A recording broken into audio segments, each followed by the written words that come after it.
Hello, I'm Matthew Cooper, Director of Kidney and Pancreas Transplantation at MedStar Georgetown Transplant Institute and Professor of Surgery at Georgetown University School of Medicine in Washington, D.C. Thank you for your interest in learning more about FCR001, an investigational cell therapy that is being developed by Talaris Therapeutics. FCR001 is designed to induce immune tolerance, and it is being investigated for use in conjunction with living donor kidney transplant. Today, I would like to introduce you to FREEDOM-2, the Phase 2 clinical trial of FCR001 in living donor kidney transplant recipients.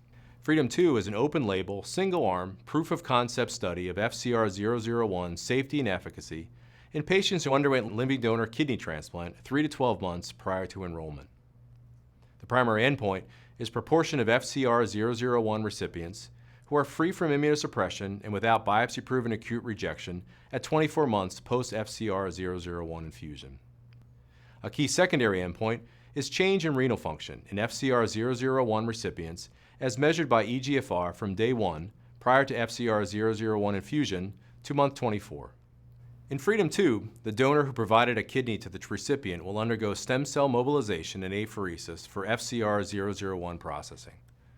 Prior to infusion, recipients will undergo stem cell mobilization, collection, and cryopreservation. Prior to infusion, FCR001 recipients will undergo conditioning with fludarabine on days -4 to -2 and will receive cyclophosphamide with Mesna on day -3. Dialysis will be performed after each conditioning treatment. On the day before stem cell transplant via FCR001 infusion, recipients will receive low-dose total body irradiation. Recipients will receive an additional dose of cyclophosphamide plus Mesna each day on post-infusion days 3 and 4. These doses of cyclophosphamide are intended to further mitigate the risk of GVHD. And to support the expected hematologic nadir, recipients also begin daily doses of G-CSF on day 5, which continue until absolute neutrophil count is greater than 1,000 cells per microliter 3 days in a row. Patients who have stable donor chimerism, meaning at least 50% donor T cells, and stable graft function with no biopsy-proven acute rejection or GVHD, may discontinue MMF at the end of 6 months post-FCR001 infusion and may be able to wean tacrolimus from month 9 to month 12. Recipients will be followed for 5 years post-FCR001 infusion. Recipients in FREEDOM-2 must be at least 18 years of age and must have undergone a first kidney transplant from an unrelated or non-HLA identical related living donor 3 to 12 months prior to signing informed consent.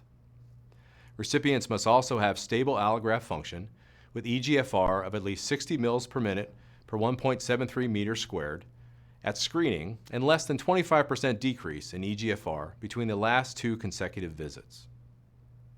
Donors must be 18 to 60 years of age and willing to undergo mobilization, apheresis, and 12-month safety follow-up. Exclusion criteria for recipients include panel-reactive antibody greater than 80%, induction with alemtuzumab at the time of kidney transplant, history of suspected or biopsy-proven acute rejection or disease recurrence, and oral corticosteroid use. Male recipients of a biologically unrelated female donor kidney are also excluded. Exclusion criteria for donors and recipients include positive cross-match at screening, history of malignancy within 5 years of screening, and known bone marrow aplasia.